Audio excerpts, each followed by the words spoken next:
Hi, I'm Leiann King, and I want to welcome you to the Great American West.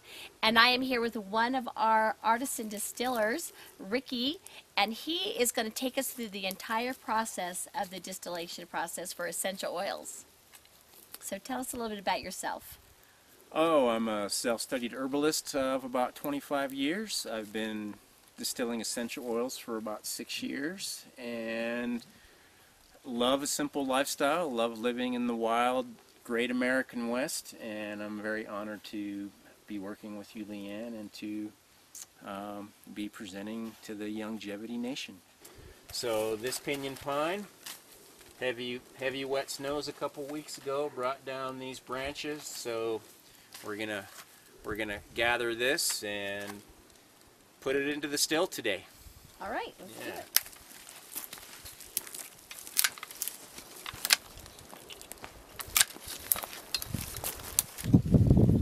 So when we say hand processed, we mean hand processed. All right, so we harvested all of this. Yep. Got it all in the back of the truck, Yep. ready to go to the distiller. So we're getting ready to distill an essential oil. We're creating a co-distillation, which means that we're going to put 3 different plants in the still together. All right, so what do we have here? We've got Utah juniper, Juniperus osteosperma, Okay. and so this is the needles and twigs.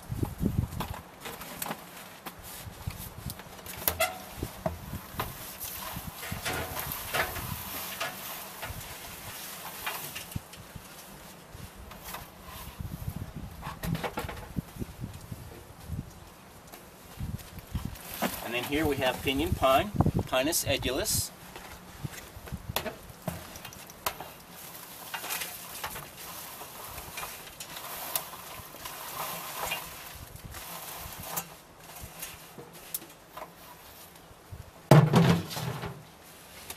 Pinyon and juniper have a great reach across the western United States. Starting at around 4,000 feet, they range from New Mexico all the way up into Wyoming, Montana, eastern Oregon, across the Great Basin. And right growing at the feet of juniper and pinyon is great western sage, Artemisia tridentata. So one of the ways that I load is, I'm going to just point this part out. This is one of my methods that I've learned, is I like to put the twig part, the butt of the twig part down.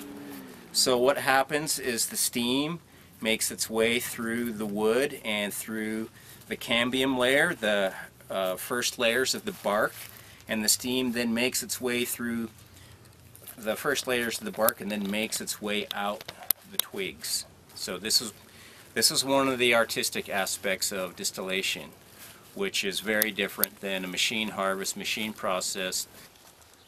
One of the sort of secret sauces that we have in here is the special way that he arranges the plants, and that is something very particular and unique to your way of distilling. Is that not correct? That's correct. And so that is a part that we're going to keep a secret, but we get to benefit from that.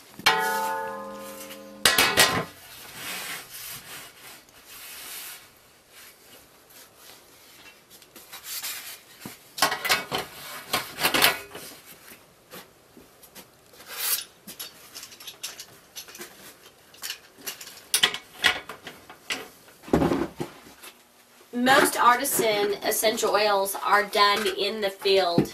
They are not done in a sterile laboratory. They're oils that you get from all over the world.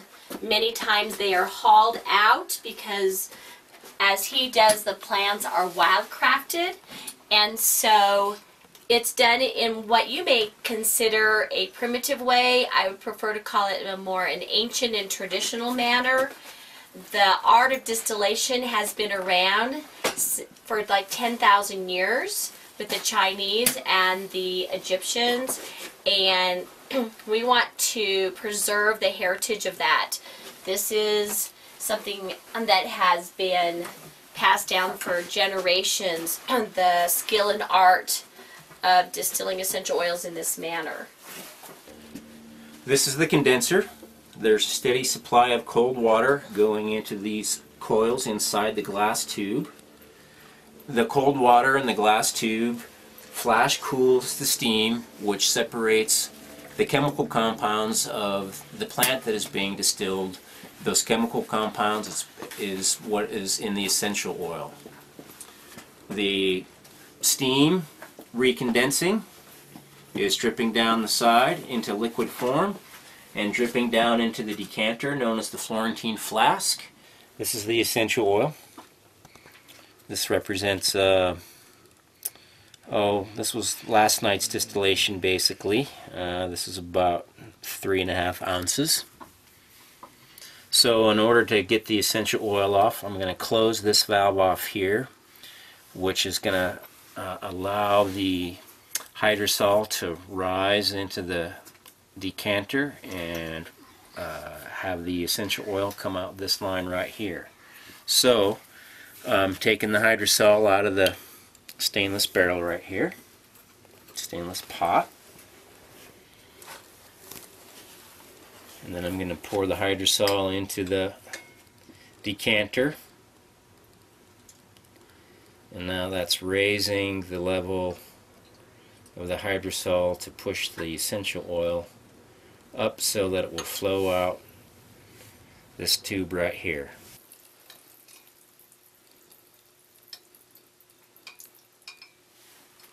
So that's a little bit more than 4 ounces of essential oil right there.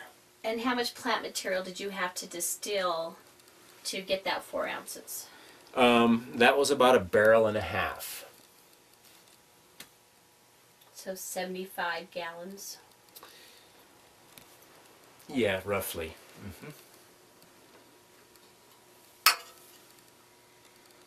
So that's the precious essential oil right there. The blankets on the barrel is to keep the barrel as hot as possible.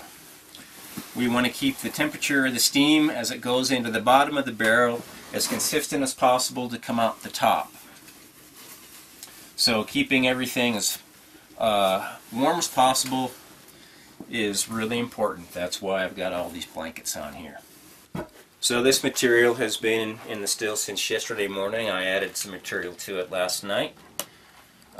This is called Mark once it's been distilled.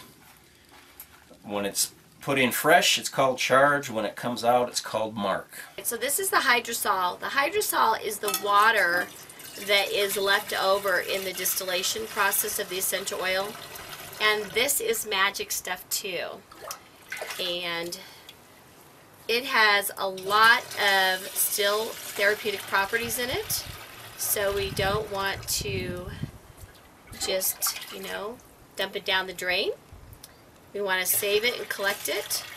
Now we do get lots and lots of this in the distillation process, and so some of it is poured back, sort of like you would say giving back to the earth, fertilizing, you might say, just like you would a compost. So some of this does get put back so we could provide some of the nutrients back to the soil so that the plants can grow and have the nutrition that we want in our essential oils.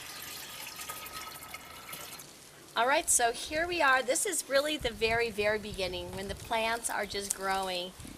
And we have juniper right here, right? Yep. And we have sage all around us. Yep. And then right behind us we have that beautiful pinyon tree. And just like the blend that you made for us, these are growing right here together just like they were distilled together. Exactly, and that was my clue to distill them together, as they're all living together. And the place of herbalism, observing the plants that are growing together helps one to understand how they work together synergistically and how they naturally make the formulas that really help us.